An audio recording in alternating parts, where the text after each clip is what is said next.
राजस्थान जाते truck driver और चुड़ैल की कहानी। राजस्थान की ओर जाने वाला नेशनल हाईवे रात के समय किसी डरावनी कहानी से कम नहीं लगता। खासकर जब सर्द हवा सूखी रेत को सड़क पर उड़ाती हुई अजीब सी सनसनाहट पैदा करती है और दूर दूर तक न कोई ढाबा दिखता है न कोई बस्ती। बस हेडलाइट की रोशनी में भागती काली सड़क और ट्रक के इंजन की लगातार गूंज। उसी रास्ते पर उस रात एक ट्रक दौड़ रहा था। जैसे चला रहा था महेश चौहान। लंबा, मजबूत कद, माथे पर लाल चंदन का तिलक और डैशबोर्ड पर सजी हुई हनुमान जी की तस्वीर।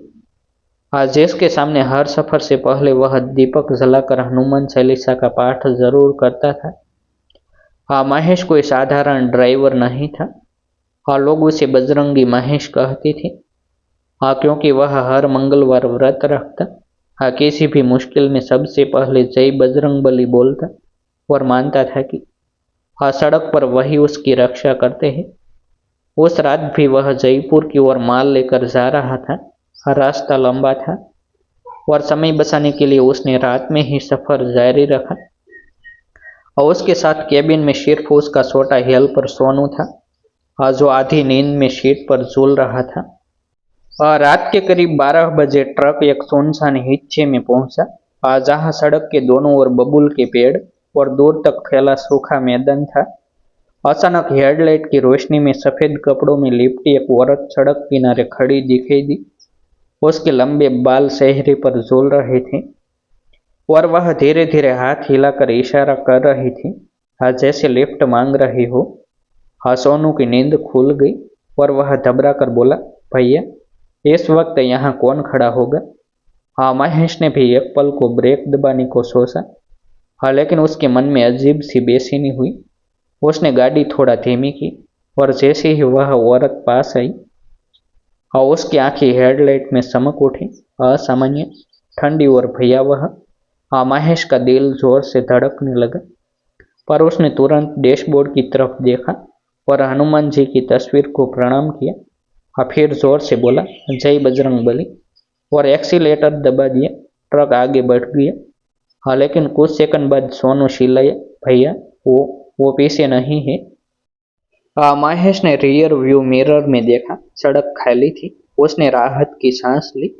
मगर तभी अचानक केबिन के पीछे से किसी के खरोशने की आवाज आई, जैसे कोई नाखूनों से लोहे पर रगड़ रहा हो। सोनू का चेहरा पीला पड़ गया। उसने कांपते हुए कहा, भैया ट्रक रोको। लेकिन महेश ने मना कर दिया।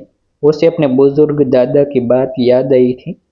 रात के तीसरे पहर में सुनसान सड़क पर सफेद साया दिखे तो रोकना मत, चाहे कुछ भी हो।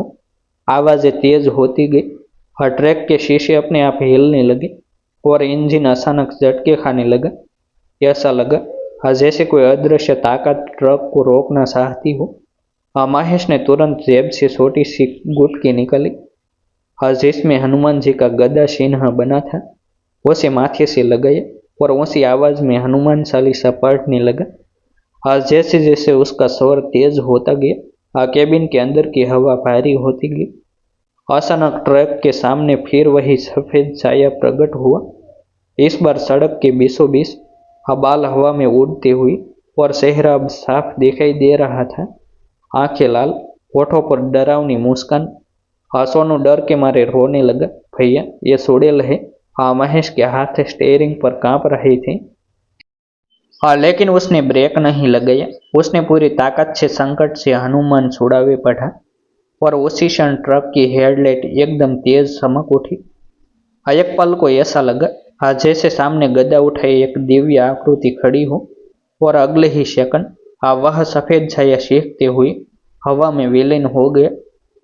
ट्रक अचानक सामान्य हो गया। इंजन की आवाज स्थिर हो गई और खरोशने की आवाज बंद हो गई। महेश ने कुछ दूरी पर गाड़ी रोकी। दोनों नीचे उतरे और देखा कि ट्रक के पीछे लोहे पर गहरे नाखूनों के निशान थे, जैसे किसी ने सच में उसे पकड़ने की कोशिश की हो। सोनू कांपते हुए बोला, भैया अगर आपने गाड़ी रोक दी होती तो। महेश ने आसमान की ओर देखा और हाथ जोड़ दिए। लेकिन कहानी यहीं खत्म नहीं हुई। हाँ, जब वे फिर से ट्रक में बैठे और आगे बढ़े, हाँ, तो कुछ किलोमीटर बाद एक पुराना ढाबा दिखा। हाँ, वहां बैठे बुजुर्ग ने जब उनकी बात सुनी तो गंभीर होकर बोला, हाँ, तुम बस गए। उस मोड़ पर सालों पहले एक औरत की सड़क हादसे में मौत हुई थी। लोग कहते हैं और उसकी आत्मा आज भी लिफ्ट मांगती है। हाँ, जो रुकता है वो वापस नहीं लौटता। हाँ, सोनू के शरीर में सिहरन दौड़ गई। हाँ, महेश चुप रहा, पर उसके मन में सवाल था। हाँ, क्या सच में आज बजरंगबली ने उसकी रक्षा की? हाँ, या यह सिर्फ संयोग था? हाँ, रात अभी बाकी थी। हाँ, ढाबे से निकलने के बाद महेश ने ट्रक फिर से हाईवे पर दौड़ा दिया। हाँ, लेकिन अब उसके मन में पहले जैसी स्थिरता नहीं थी। हाँ, क्योंकि बुजुर्ग की बातें बार बार कानों में गूंज रही थी। हाँ, कि उस मोड़ पर सालों पहले मरी औरत की आत्मा आज भी भटकती है। हाँ, रात और गहरी हो चुकी थी। हाँ, ठंडी हवा के साथ रेत के बवंडर सड़क पर उठ रहे थे और दूर कहीं सियारों की आवाजें सुनाई दे रही थी। हाँ, सोनू बार बार पीछे मुड़कर देख रहा था। हाँ, जैसे उसे डर हो कि हाँ, कहीं वह सफेद छाया फिर से ट्रक का पीछा न कर रहा हो। और महेश लगातार हनुमान चालीसा का जाप मन ही मन करता जा रहा था। हाँ, करीब 1 घंटे बाद अचानक ट्रक का रेडियो अपने आप चालू हो गया। हाँ, जबकि स्विच बंद था और उसमें से एक टूटी फूटी स्त्री आवाज आने लगी। हाँ, जो पहले धीमी कराह जैसी थी, हाँ, फिर स्पष्ट शब्दों में बदल गई। हाँ, रुको, मुझे छोड़कर मत जाओ। हाँ, सोनू के हाथ पैर सून पड़ गई। उसने घबरा कर रेडियो बंद करने की कोशिश की। हाँ, मगर आवाज और तेज हो गई। हाँ, जैसे कोई केबिन के भीतर ही फूस-फूसा रहा हो। उसी क्षण ट्रक के शीशों पर फिर वही नाखूनों जैसी खरोंचें उभरने लगी और हेडलाइट की रोशनी बार-बार मंद पड़ने लगी। हाँ, जैसे कोई अदृश्य शक्ति उसे निगलना चाहती हो। हाँ, महेश ने स्टीयरिंग कसकर पकड़ लिया। उसे लगा, हाँ, जैसे इस बार हमला पहले से ज्यादा खतरनाक है। हाँ, क्योंकि अब शायद सामने नहीं, बल्कि उनके साथ चल रहा है। हाँ, तभी ट्रक के सामने सड़क पर अचानक धुंध छा गई और उसी धुंध के बीच सफेद साड़ी में वही औरत फिर दिखाई दी। मगर इस बार उसका चेहरा पूरी तरह विकृत था। आंखें लाल अंगारों की तरह चमक रही थी और पैर उल्टे मुड़े हुए थे। हाँ, वह हवा में तैरती हुई ट्रक की ओर बढ़ रही थी। हाँ, सोनू चीख पड़ा, भैया बचाओ। हाँ, महेश के मन में एक पल को डर ने जगह बनाई। उसे लगा कि हाँ, शायद इस बार बच पाना मुश्किल है। हाँ, लेकिन अगले ही क्षण उसे अपनी माँ की कही बात याद आई। हाँ, सच्चा भक्त डरता नहीं। हाँ, क्योंकि जहाँ विश्वास होता है, हाँ, वहाँ भय की जगह नहीं होती। उसने तुरंत ट्रक सड़क के बीच रोक दिया, आंखें बंद की और ऊंची आवाज में हनुमान चालीसा का पाठ शुरू कर दिया। हाँ, उसकी आवाज में पहले हल्का कंपन था।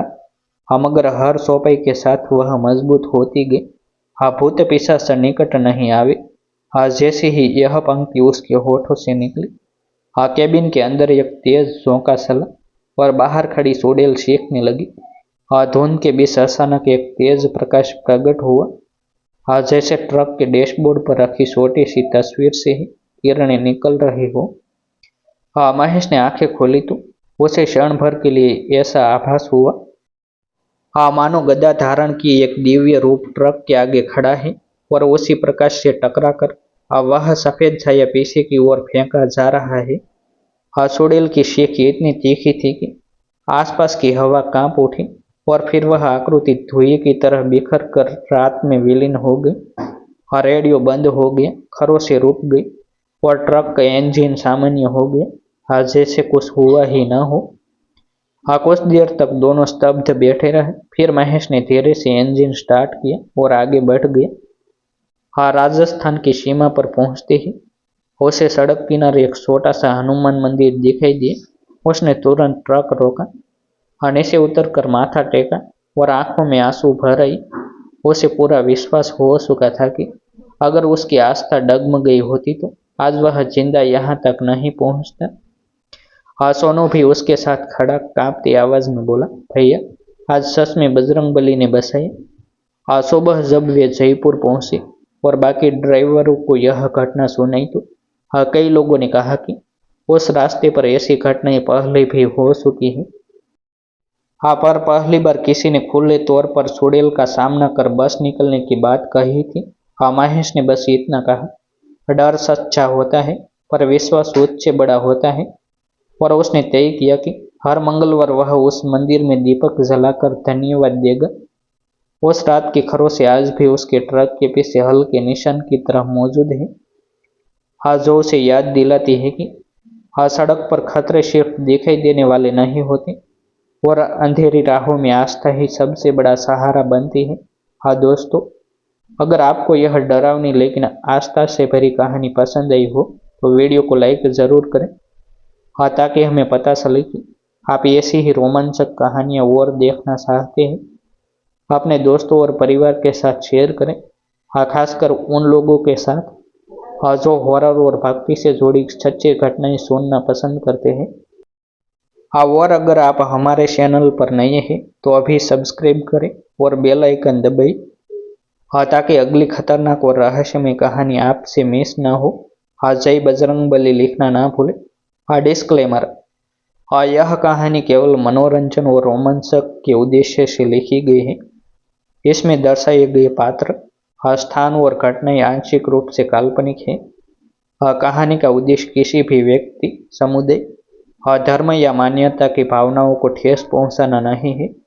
हाँ, कहानी में दिखाए गए अलौकिक तत्व, चुड़ैल या दिव्य प्रकट होने जैसी घटनाएं, हाँ, लोक कथा और आस्था पर आधारित रचनात्मक प्रस्तुति है। हाँ, कृपया इन्हें वास्तविक जीवन की सत्य घटना मानकर अंधविश्वास न करें।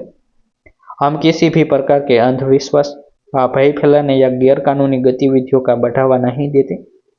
दर्शकों से अनुरोध है कि वे किसी भी आपात स्थिति में संबंधित प्रशासनिक या कानूनी सहायता ही ले। धन्यवाद। फिर मिलते हैं एक नई स्टोरी के साथ। आभार। जय हिंद, जय भारत।